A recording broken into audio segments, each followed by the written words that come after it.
Every day I would tell my driver to go take a tour and see these people. And whenever he finds that there is somebody that we can help, that he should tell me about it. And then we would filter those and we would choose the people we could help. And I made it my business for every year, basically all my life and all my career, to do that. Anyway, so that's how my life was. And to that, I attribute really all my success. Maha is the ex-CEO of Sigma Capital, an investment bank. Before that, she was a fund manager. She ran the top performing fund in Egypt for 10 consecutive years, I believe. Yes. She's won 2 international awards. And so she's been really successful in her career. But then the really remarkable thing for me, and I think for everybody listening, is the way she did this, which is not the typical experience of an investment banker. It was one that you said was with joy and ease and a very fulfilling career, and that's the thing that I think that combination, I think, is what is going to make this very interesting. So yeah, Maha, welcome. Thank you for having me. Yeah, and I just wanted to say, for anybody watching, if you want to ask a question, feel free to put it in the comments. But yeah, Maha, I would just like to start with that. Like, how do you explain that your experience of creating a successful career in investment banking, like right at the top, how do you explain how you did that and combine it with fulfillment and ease and joy?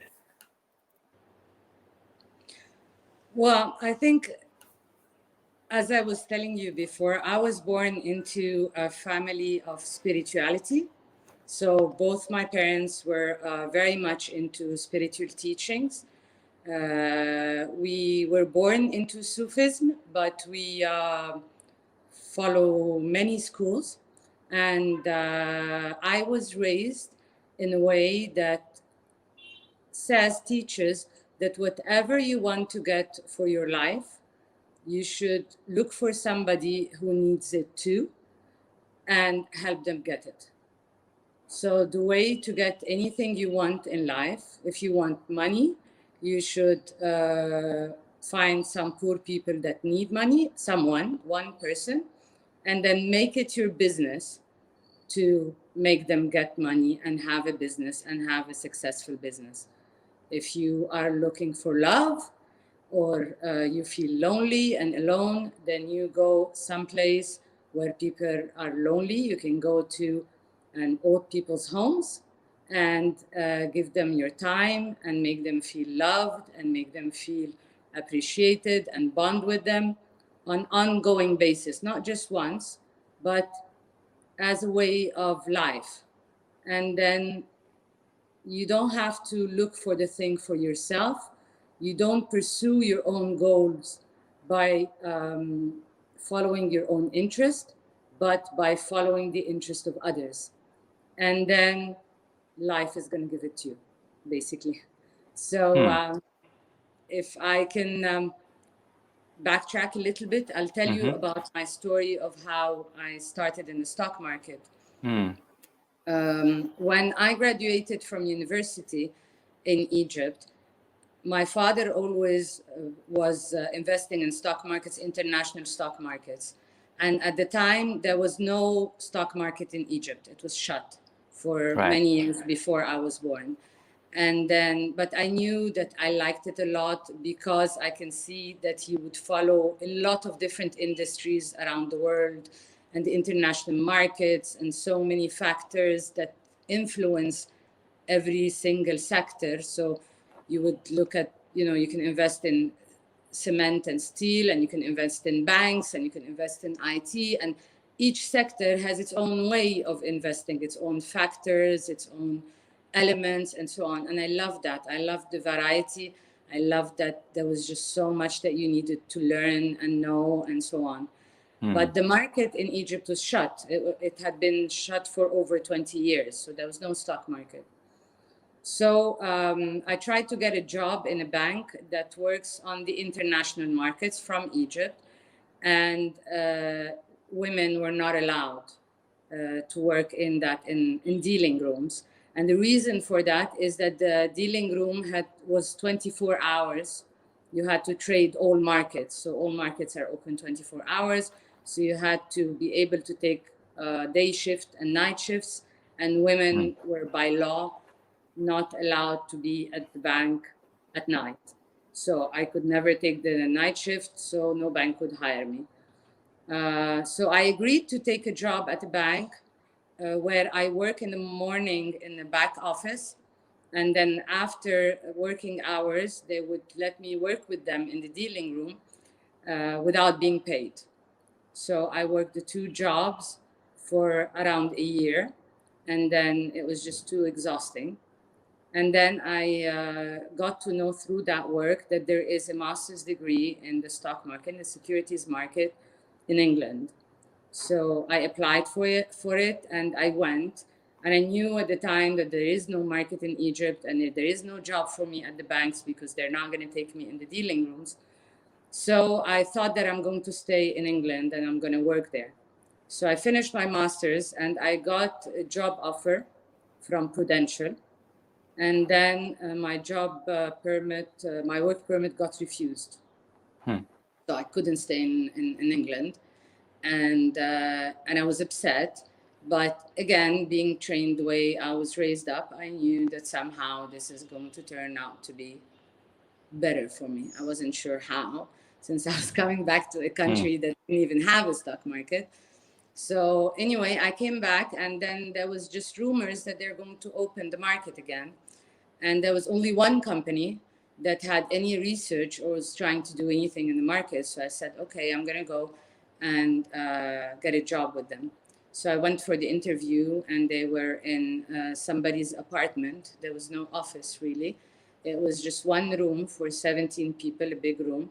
And I had no desk. And they, this is how it started. And they said you need to bring your laptop, and if you want to work from home, that would be great because we really don't have that much room for you. So I was working a bit from home and a bit in the office. And then that company became the largest investment bank in the Middle East. Okay. It took about, from that time that I went back until it became the largest in the Middle East, 5 years. And I was already there. I was the first employee in asset management. And then I wasn't heading the asset management at the beginning. It was one of the partners. And I loved him. I learned a lot from him. He was a really great man. And then suddenly he had some personal conditions and he had to leave the company. And I was really, really sad. I had no idea that when he leaves that I was going to get his job. We were 3 people, his helping him.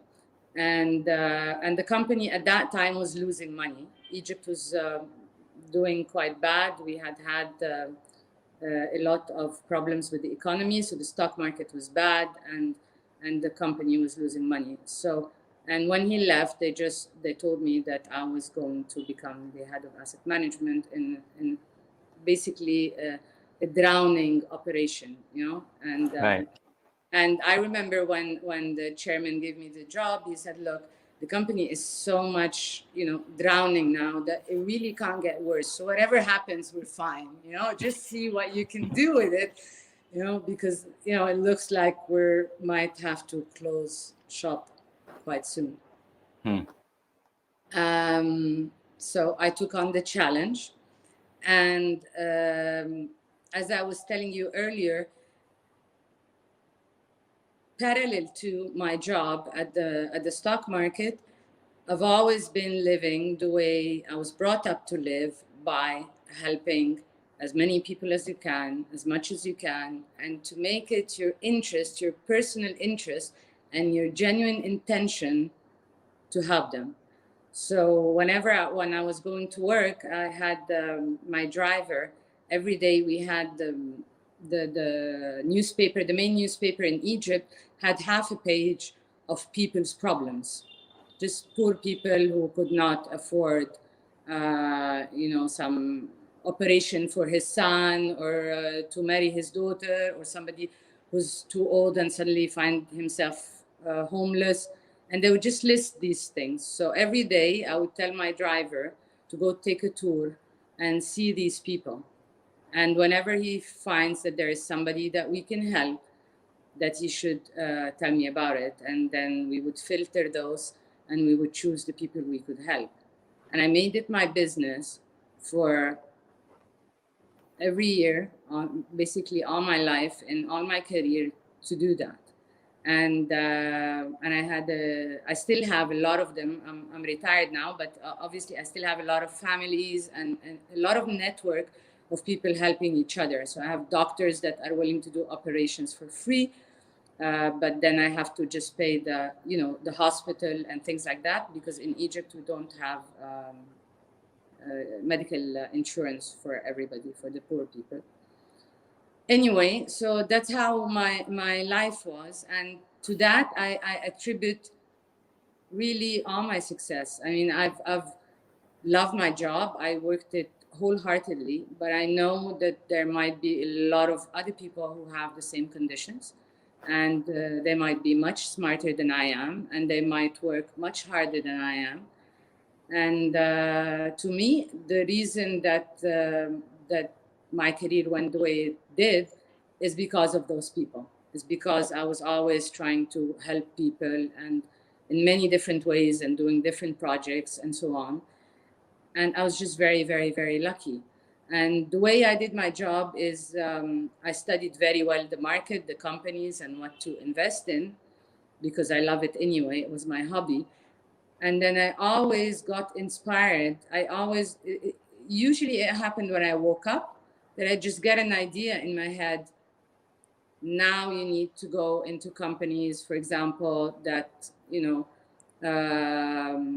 import, not export, for example. So take a big position in importing companies that are in this field, for example. And it made sense because I had studied it. So it wasn't just an idea out of the blues, right? And I did that. And less than 6 months from the date I handled the operation, it was profitable. I was the only one making money in Egypt. So the market was still not doing so well, but I was making so much money for my clients. And then it continued like that for about 3 years. And then the market shot up really, really high. And my clients were growing like every day. And I was handling the richest, the biggest accounts in all of the Middle East. The countries account, the sovereign funds of all the Arab countries. I was almost all the Arab countries. I was running their sovereign funds. I had the best performing funds in Egypt. Our funds ranked, all the top 10 were all my funds. We won 2 awards, one best performing telecom fund actually in the world from Standard & Poor's, and then best fund in the world for 3 years in a row, and so on. And it kept on going and going and going. And it seemed that there was no end to the success. And I was just having fun. I was reading what I was reading and thinking about it and doing my job. And at the same time, helping everybody in my company, whoever wants to. I had people from the back office who wanted to be investors. I, would help them, give them courses. I would let the company support them. And I told my employees, you are the ones who will put a limit to your career. There is no limit to how high you can go up. You can take my job anytime. I'll be glad to give it to you. It depends on your effort and your capabilities. And if you need to learn anything, then you tell me the courses and I will support you I will pay you these courses so you can get the qualification to do whatever you want to do. But as long as you are, passing and doing well, then I will continue to pay you that. Anyway, it was a very, very successful story until somebody got hired in the company in another department, and he was doing a lot of company politics, which I think a lot of people, get exposed to. And I was the only woman in the company. We had the executive committee. I was one woman and 10 men.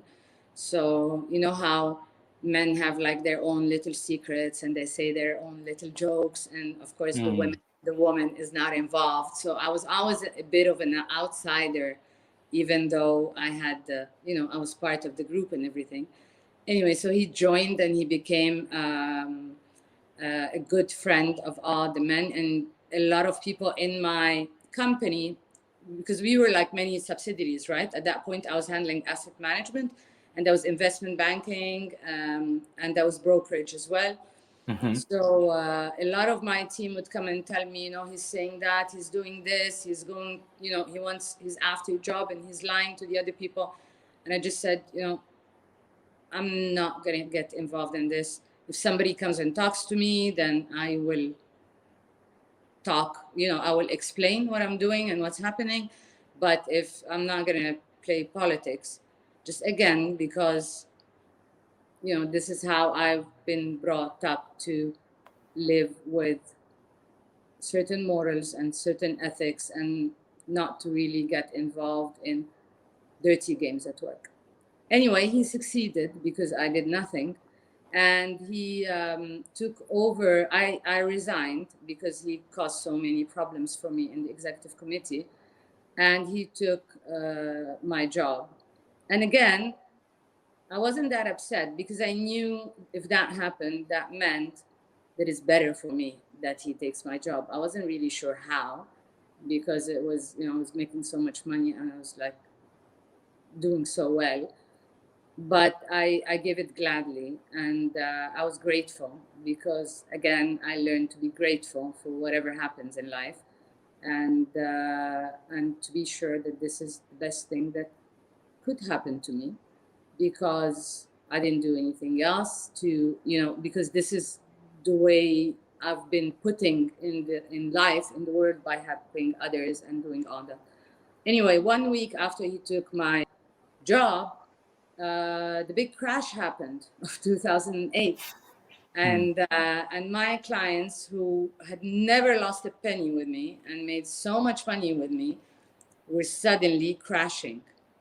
And I left the company. I resigned, and I got offered another job of CEO of another investment bank, which is called Arab African Investment Bank, and it's responsible for Arab markets and so on. And he stayed for a year and a half, ended up with a lot of lawsuits, and he was fired at the end. And again, I reminded myself that I should not be happy in somebody's misfortune, no matter what they've done to me, because that in itself is the seed that creates further problems for me in my career.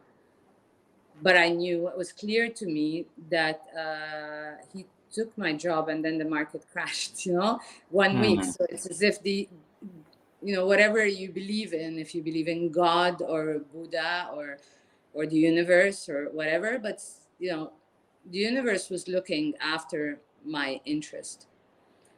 So what do I attribute my success to?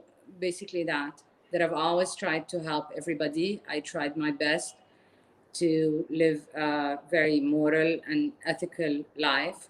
I don't lie, no matter what. Nothing is worth that.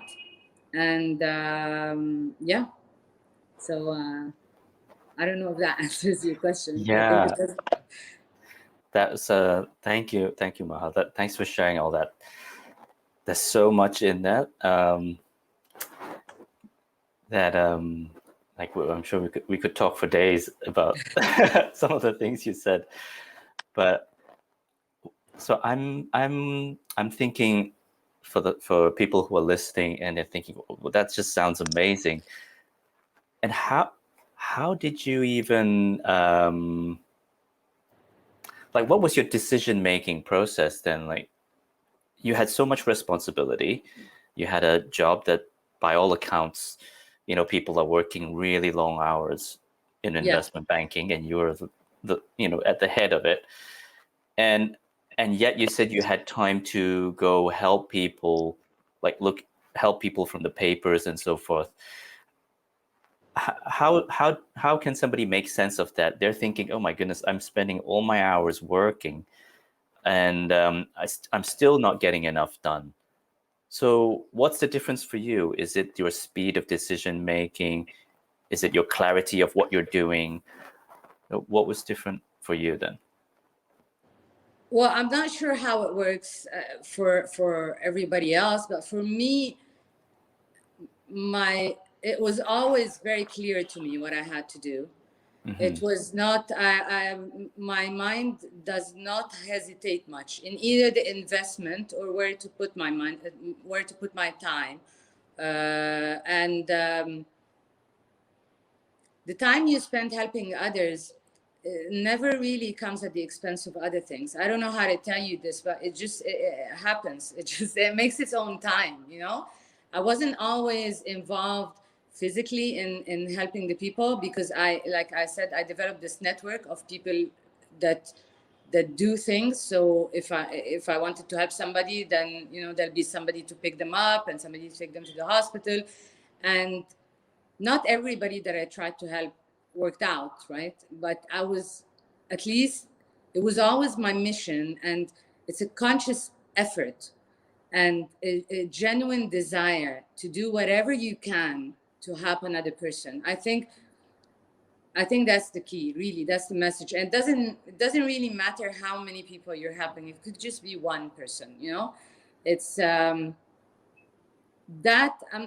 I think, and that is the reason I had that clarity. That is the reason I had the inspirations.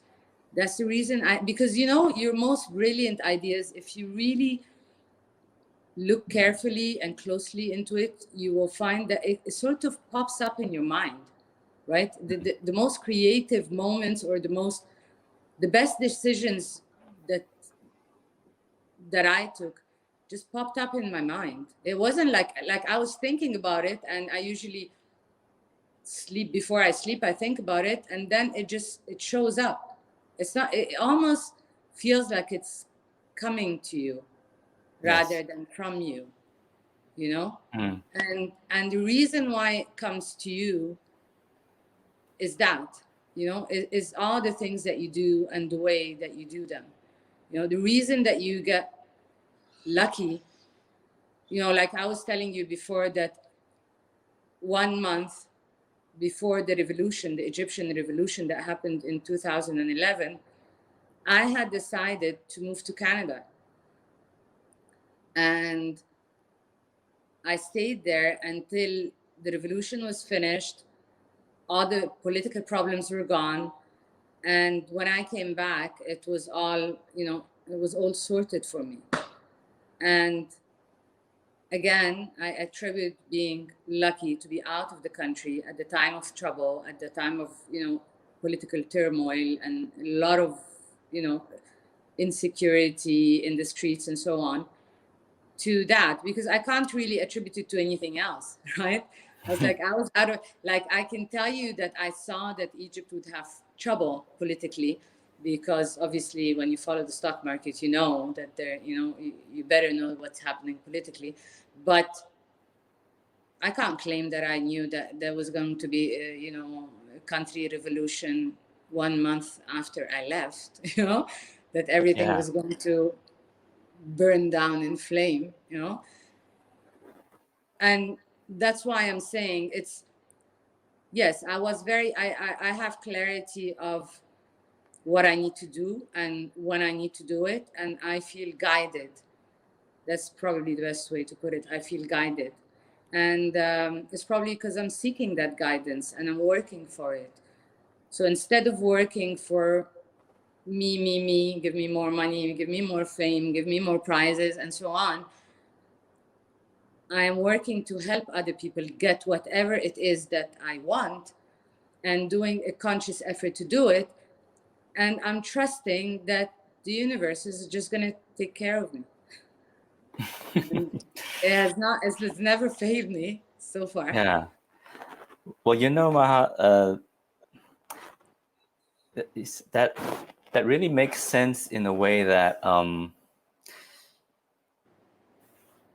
you talked about ideas coming to you, right?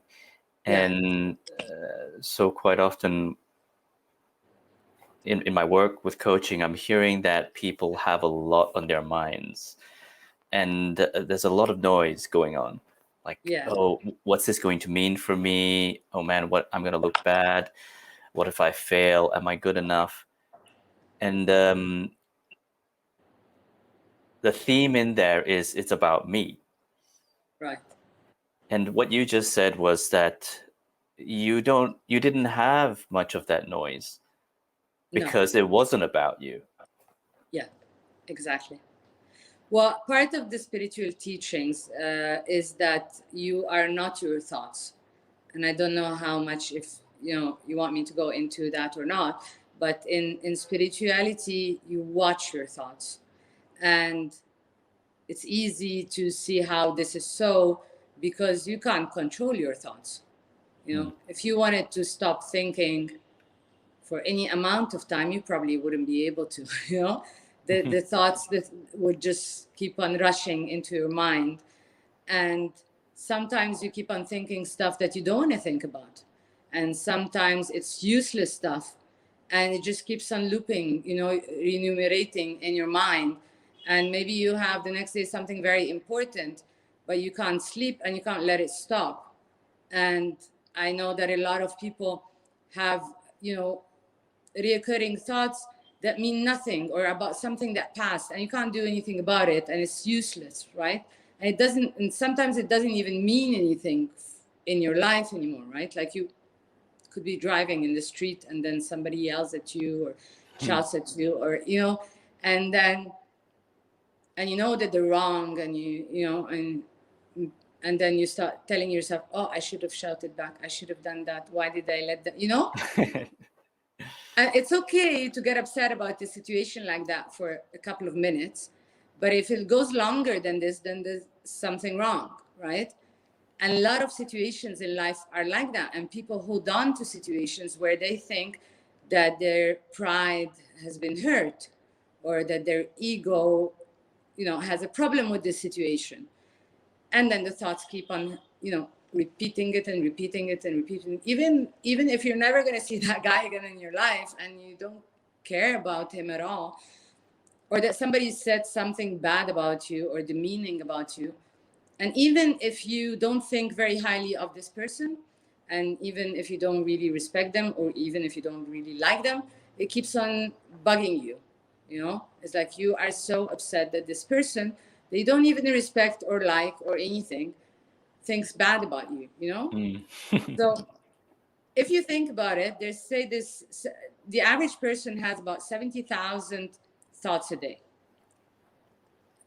The average person has about 90% of these are repeated thoughts, and are not important thoughts. They are just rubbish. They stress you, they keep you occupied, and they take the peace away from you. So the way you do it with spirituality is, number one, you put a space between you and your thoughts. So you understand that you're not your thoughts, that those thoughts that you find so hard to control or to stop, or to direct, are not you. Because if they were you, you would have been able to control them, right? But you can direct them a little bit, but you can't stop them. And no matter how much you don't want to think about something, it can keep on coming back in your mind over and over and over again. So when you understand that you're not your thoughts, you become the watcher of these thoughts. And when you are a watcher, you have a distance between you and your thoughts, so you don't identify yourself as being the thoughts. And the same with emotions. Because if you think about it, emotions, they rise up in your body. It's like an energy rise up in your body, and then it can take you completely over, So you almost, if you get angry, you become anger itself, and then you can't control it, and it's just rising up in your body. And again, spirituality teaches you of how to deal with this, right? By knowing that you're not your emotions, and you have to watch them from a distance and to watch them as an energy in your body without making a story about them, you know? Because sometimes, like this example of this guy, you're driving and, you know, he yells at you and goes away. You have a thought that creates a certain feeling, and then that feeling feeds on the thought, and the thought feeds on the feeling, and then you're in the loop of feelings and thoughts and so on, right? And sometimes it can start with a feeling, and then the feeling creates, so you're upset, but you're not sure why you're upset, and then you keep on trying to figure out why, and then sometimes you just create a narrative for this energy that is moving in you, and then again you're in the loop of this feeding, you know, this feeling creating the thought and then feeding on each other. So in spirituality you learn that you're neither that nor that. You are the awareness, the witness to these things. You are the one who is watching those thoughts as they go, and you can almost see your thoughts like you see, you know, the news on a TV, the news sticker. Yeah, you can watch your thoughts go by like this, right? They just go by like this. And this process, the reason why everyone has thoughts that are different from the other is obviously there's genetics, and there's, you know, the way you were raised up and the culture around you and your belief system. But a lot of it also has to do with your conduct in life, with your real motivation in life, you know, with how you do what you do. Like you go bargain with somebody. I'm going in to bargain with a client on a fee, for example. I want him to pay me higher fees. Am I going to lie to convince him? Am I going to squeeze him till the last penny? Am I going to, you know, what is the strategy that I use in doing my job, the actual day-to-day, to watch your own ethics and morals and be your own, to have your own internal compass of how you're conducting your life and the effect that your life has on other people, and to be very conscious of the effect of what you do and what you say on other people, you know? And this imprints your thoughts, it colors your thoughts. So it's like if you're wearing glasses that have pink glasses, then you're going to see everything pink, right? And if they're black, then everything is going to be black. So this is the color with which you see the world. And again, spirituality teaches that the world is neutral. And the reason that you see it in a way than the way that I see it is the color of our thoughts. And the color of that thoughts is what you create by living a spiritual life. In a nutshell. Yeah. So this touches on, so I love that, Maha. And this touches on one of the biggest challenges that I hear, you know, in leadership is difficult colleagues, difficult management, conflicts with people. And so would I be correct in saying then, from everything you've explained, in effect, there are no difficult people? Yeah. And your own thoughts are coloring that. And then but if you were somehow able to make that clearer, you would see things in a neutral way that would give you much more power to do something, or to stay aligned with what's important to you. Yes. The thing is really to be clear on what's important. And the important point here is for you to know that you are living a good, moral, ethical life, and that you don't live out of ego, and that you don't have to prove that you're right. And if somebody wrongs you, you don't have to wrong them. And, you know, just by the fact that if somebody wrongs you and you don't wrong them back, that in itself in spirituality opens a whole world of possibilities for you, you know? So the things that are, you know, counter your ego, because people normally, if somebody insults you, you just want to insult them back, right? And if somebody tells you that you're wrong, then you want to prove that you're right and they're wrong, right? But that's not how you do it in spirituality, because you don't care about that. You don't care about being right, and you don't care even if you like help somebody and they turn out to be what people would usually call not deserving of your help. In spirituality, it doesn't matter, because your responsibility is for you to be giving all the time. So you're looking at you, right? You're always evaluating you. So every night I would revise my day and see, what did I do? What was my true intention? Why did I say what I said? What is my true intention? Sorry. And then whenever you see that there is something that is not going according to the, you know, the way you want to live your life, then you care most about going back on the right path. And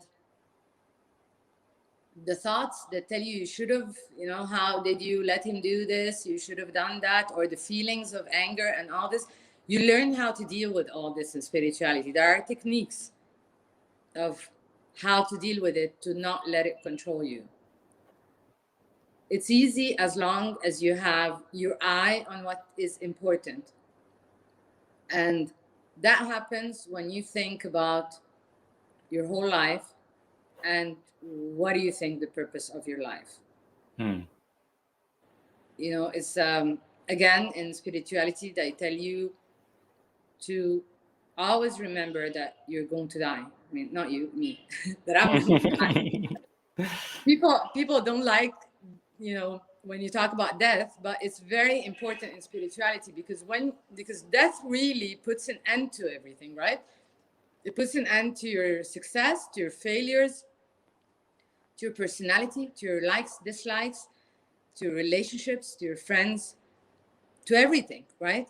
So with death, everything ends exactly like when you wake up from your sleep and you suddenly realize that you have been dreaming, right?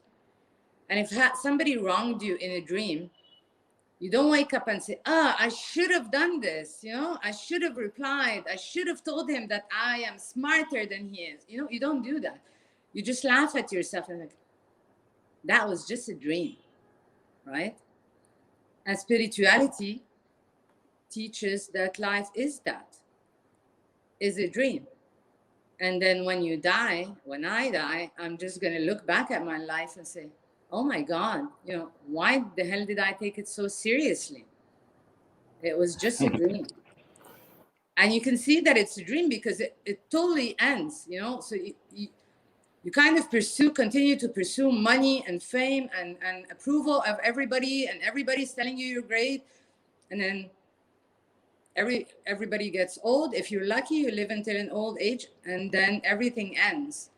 So what lives, what stays with you? Does it matter in any way how you lived your life? Where is the meaning in that life? That everything ends so suddenly. And again, spirituality tells you it's how you lived your life.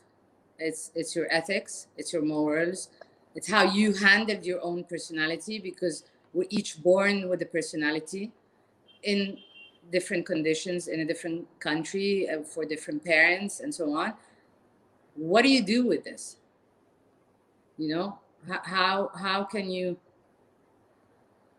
tweak it in a way that the life that has a meaning in spirituality is a good life, is a life that has been lived with ethics and with morals and with an internal compass. It's not a life that you necessarily made a lot of money, or, you know, people told you that you're great. That doesn't matter much, you know. What matters much is what you see, what you know about yourself. So it's all there's more happening internally between you and yourself and your emotions and your thoughts and all of this. This is what occupies you rather than what people think of you, or, you know. And when you don't care so much about people's approval, you get so much more freedom to do what you think is right, you know. And then you trust that because you believe that what you're doing is right and you're trying to help people, that it's going to turn out all right.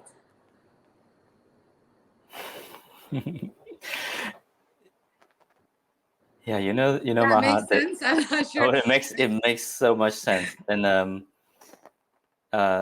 because so one of the things that one of the struggles we tend to have, at least I'm saying we, by a lot of us in this world, is I need to strive and strain so hard to get to that place where I will finally have my joy. And the way you've described things is that you always had your joy, because your joy was where you were. It didn't depend on anything else. You were not doing anything in order to get to your joy. Well, I was, in a way. My joy depended on my view of myself. So if I would do something that I thought I shouldn't do, then I would not have joy, right? So it's my own approval of my doing. It's all, you know. It's not. Yeah, and also because, like I was telling you, that in spirituality, you know how to deal with your feelings. Your feelings don't overcome you. They don't take you over, you know. And you realize that joy is just another feeling. It's a specific energy in your body that you can create. Just like you can deal with your anger in a way that would not let it control you. So, I mean, thoughts and feelings and all these things are the product of a lot of things. Some of them you're doing and some of them not you're doing. And but your response to them, when you watch them, what you do with it, that's really your role. That's your power. You know, when somebody wrongs you, what do you do with it? You know, when the thoughts come into your head, is like, I'm gonna hit this guy, or, you know, I have to prove that I'm right, and, you know, that they're stupid or whatever. What do you do with those thoughts? That's where your power is. And what you do with that is, to me, in my life, what determines the success that you have in your life. Yeah, it's like you have a much larger context, Maha, than is typical. Because one of the questions, so I asked some of the people in this group, like, for any questions. One of the questions was, how do you stay focused? Like, how do you decide what's important and stay focused? So usually we would answer that question business-wise. We would say, okay, what's the most important goal? Raise revenue. Okay, then, so stay focused on the things that raise revenue. But the context that you've shared, it goes way beyond that. It's like, well, I have a context of my whole life first, my experience of life and who I am. And then my work stuff is a subset of that. Yeah. And then it seems like that would give you so much clarity when it comes to focus. Yes. Yes. Also, I never had the goal of having the maximum revenue. Even though when they give me this job of head of asset management, my first big job in the market, they made my pay linked to the money that I make for the company. Okay. But I was I had like 100% power to do whatever I want with the money that was in the company, and my pay was directly linked to it. And as I was explaining before, I was doing a lot of training for employees. Anybody who wanted to train in anything related to our job, the company would pay for it as long as they were passing the exams and doing well and so on. And then if they wanted to move to another department, then once they get, this training, then I would move them and give them a try. So I'd never close a chance on anybody. I never saw my duty is to maximize the revenue or the profit. My duty was also towards my employees. It was towards my clients, to make the most money for my clients. And sometimes that would interfere with my own company revenue. It didn't always move the same way. So I always put my client first. So there's more to it. The impact that you have as handling a company is much more than just the profit of the company, right? It's every employee. And I still have, a lot of the people that worked with me, I see them and they compliment me a lot of how I changed their lives, and I give them chances they never dreamt of, and they're currently really big in the stock market and so on. And so it's not just the profit, it's not just the money. The money comes, the money comes by itself. I think if you just do it right, if you have the right objectives, then the money comes to you. The money comes to you. And I just, I invite anyone who is hearing this conversation to just give it a try. Find somebody who needs something that you want. So let's say, you want more money in your life. Find somebody who needs it more than you, and that you can help, and make it your job to help them, and help them on continuous basis, and make time for them, and see what happens. They say some things you need to see to believe, and some things you need to believe to see. You need to believe to see. Just give it a try. I mean, the worst that can happen is that you would have helped few people, and for a while, and then if you think it doesn't work. But the thing is, you have to be consistent, right? And you have to do it wholeheartedly. It has to really be your intention to help that person. You don't make it look like you're helping them. You're not doing it so other people tell you that you're great at, or even for that person to be appreciative of your effort. You're not looking for anything for you. You're totally doing this for the other person.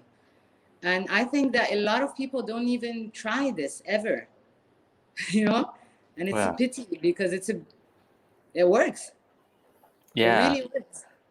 Yeah. So it's like there's usually, from what I've seen, it feels as if there's two different phases of our life. One is, let me get what I need, so earn money and so forth, and then when I finally have my freedom, when I'm 60 or something, I've earned enough money, I finally have my freedom, now I can think about giving.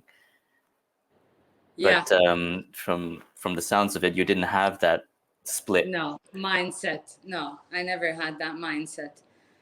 And I don't know how many years I'm going to live, and I don't really care. I think we all know that we're going to die one day. So what's important is, if I die today, then I can tell myself that if I die today, then I would have lived a good life, that have always done my best in every single situation with every single person to do what I believe is right. And it doesn't mean that it's right to me. It means that it's ethical and moral and kind. Like,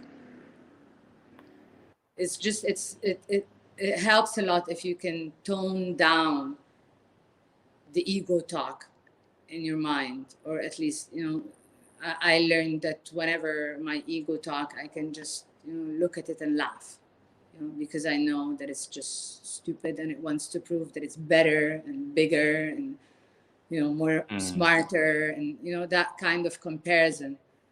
You learn very early on in spirituality that it's just, it's kids talk. This is like it's like having a child, a 5-year-old child that has a tantrum and wants to prove things, and it's, you love them, you respect them, you try to understand them, but you don't really take them too seriously.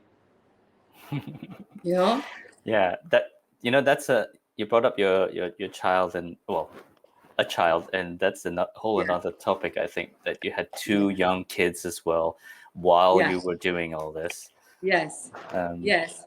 Just another small detail in there.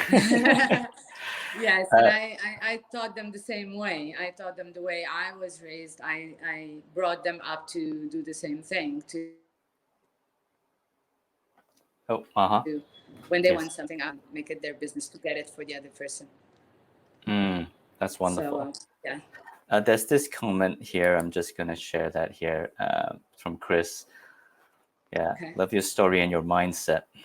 Glad there was a happy resolution to that phase of your career. Yeah, so that's great.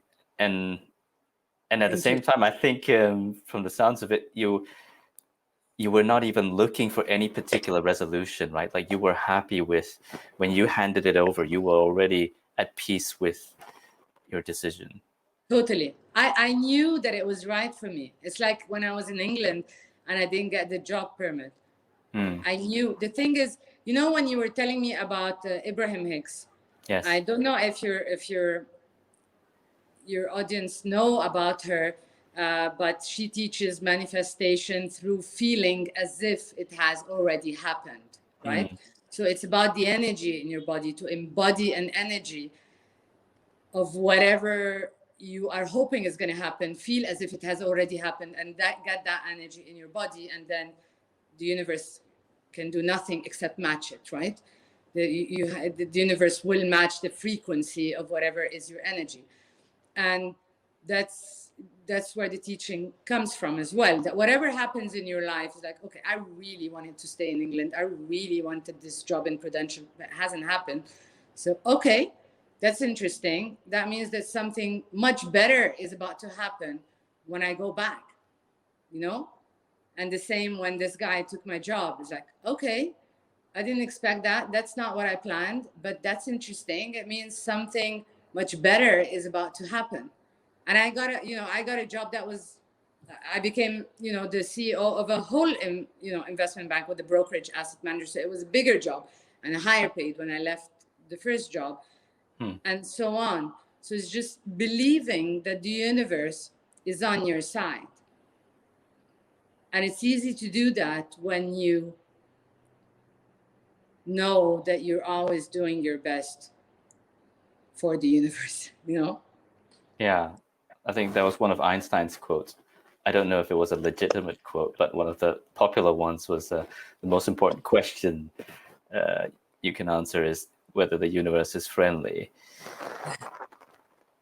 Yeah, well, I know another quote that he said. He said, if you mimic a frequency of what you want, it can only come to you. And that's not, I can't remember the word for word, but that's not like psychology or something. That's actually physics. But that's another conversation, because like now science knows that everything is energy, right? If you go to the smallest particle, there is the quark. It's somewhere between, it's a particle and an energy, right? Yeah. So I think that's a perfect metaphor for this conversation. I think, because we have the spiritual and then you have brass tacks business and so forth, which has always been so separate. But the power of what you're talking about is that you've combined the two. And in a way that's been happening in the world, right? Meditation used to be this thing like, what on earth is that? Yeah. And now most high performing leaders meditate. Yeah. And Yeah. yeah, Great. so Great. and so it's just yeah, I know we're getting to time now, but Yeah. it's just such a powerful message, Maha, and it's been, I think, such a gift for people to listen to you. Is there anything you would like to leave them with? Thank you for your kind words. I would just like them to ask them to try it.